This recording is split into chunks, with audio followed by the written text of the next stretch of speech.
सीधे आपको ले चलते हैं मध्य प्रदेश की रीवा, जहां पर मध्य प्रदेश के सीएम डॉक्टर मोहन यादव जल गंगा संवर्धन योजना अभियान के तहत संबोधित कर रहे हैं। सुन लेते हैं। तो जल स्रोत अपन ने जो शुरू किया है, मैं उम्मीद कर रहा हूं प्रदेश भर में 212 नदियां हैं जिनका हमने अभियान हाथ में लिया है। 55 जिलों के अंदर 3,676 करोड़ की राशि से लगभग हमारे अपने इस पूरे अभियान में 18 लाख लोग अलग अलग प्रकार से अपनी जन भागीदारी कर चुके हैं। मैं उम्मीद करता हूं आने वाले समय में ये संख्या भी बढ़ेगी, लेकिन संख्या कोई आंकड़ा रिकॉर्ड के लिए नहीं, ये मन के संतोष के लिए, आपकी और हमारी भावना के लिए एक और प्रयोग यहाँ हो रहा है। हमने उसको पूरे प्रदेश में भी लागू किया है कि गौशाला है। अरे आप बताइए, गौ माता की अगर भारत में चिंता नहीं करेंगे, मध्य प्रदेश में चिंता नहीं करेंगे, तो कौन करेगा गौ माता की चिंता।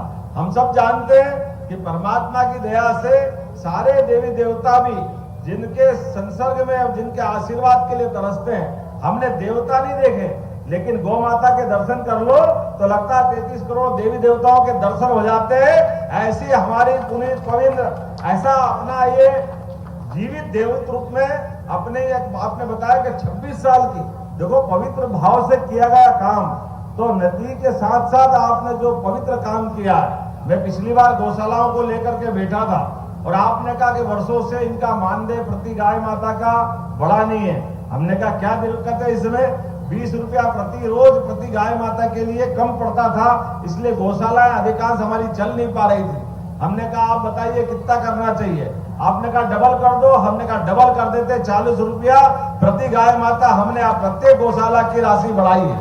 और उतना ही नहीं, उससे आगे बढ़कर के आप माननीय जितने विधायकगण बैठे हैं, आप अपनी विधानसभा में आप ऐसी गौशाला खोलिए जिस गौशाला के माध्यम से हमारी अपनी बूढ़ी, बीमार, लाचार, विकलांग या ऐसी गाय माता जिनको किसान को घर में रखने में कठिनाई है, वो सेवा का एक प्रकल्प बनेगा।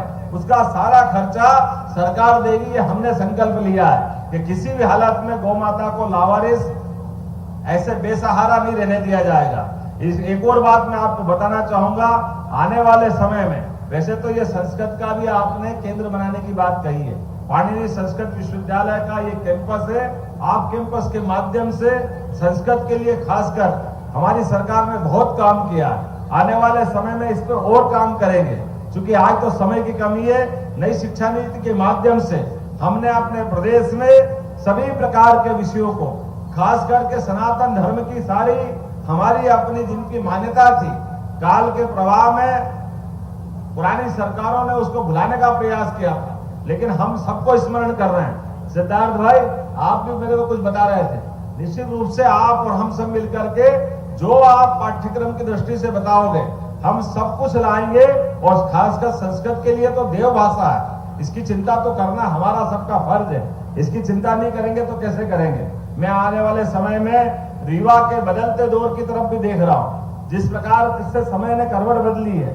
आज अपने यहाँ इस रीवा में एक नई एयर टैक्सी की शुरुआत भी हुई है। एयर टैक्सी के माध्यम से अभी हमने बीते समय में चित्रकूट में प्राधिकरण बनाया था, और ये मान के चलिए ये 16 तारीख से 2 ज्योतिर्लिंग जोड़ने के लिए हेलीकॉप्टर सर्विस भी हम देने वाले। मैं आप इसके बाद आगे के क्रम में बताना चाहूंगा कि ये एयर टैक्सी के बाद आपको हेलीकॉप्टर सेवा भी मिलेगी, जिसके माध्यम से जिसको चित्रकूट जाना हो और समय की कमी है, कोई उम्र का दौर है या वैसे भी कुछ कारण है, तो सीधा हेलीपैड से अपने हेलीकॉप्टर सर्विस चालू करके भविष्य में अभी मध्य प्रदेश में एक सेक्टर में चालू कर रहे हैं। जैसे हम अपने यहाँ गंगोत्री, जमुनोत्री, बद्रीनाथ, केदारनाथ में हेलीकॉप्टर सर्विसेज मिलती है या वैष्णो देवी में मिलती है, वो वैसी की वैसी सुविधाएं हमारे सभी धार्मिक केंद्रों के लिए हम देने जा रहे हैं। शुरुआत में अभी उज्जैन से चालू करेंगे, जिसमें एक दिन में ओंकारेश्वर, महाकालेश्वर और इंदौर और भोपाल वहां से यात्री भेजेंगे। आने वाले समय में इसको और बढ़ाएंगे। एक और सौगात हमने दी है, जिसके माध्यम से हमारे अपने परिवार में कोई भी किसी कारण से हॉस्पिटल में भर्ती है और भर्ती होने वाले के लिए लगा कि अब ये रीवा मेडिकल के बजाय इसको वेदांता ले जाना दिल्ली या किसी और स्थान पे ले जाना है, तो आप सबके लिए जोरदार ताली माननीय मोदी जी के लिए बजाइए, जिनने 5 लाख तक के आयुष्मान कार्ड की योजना दी है।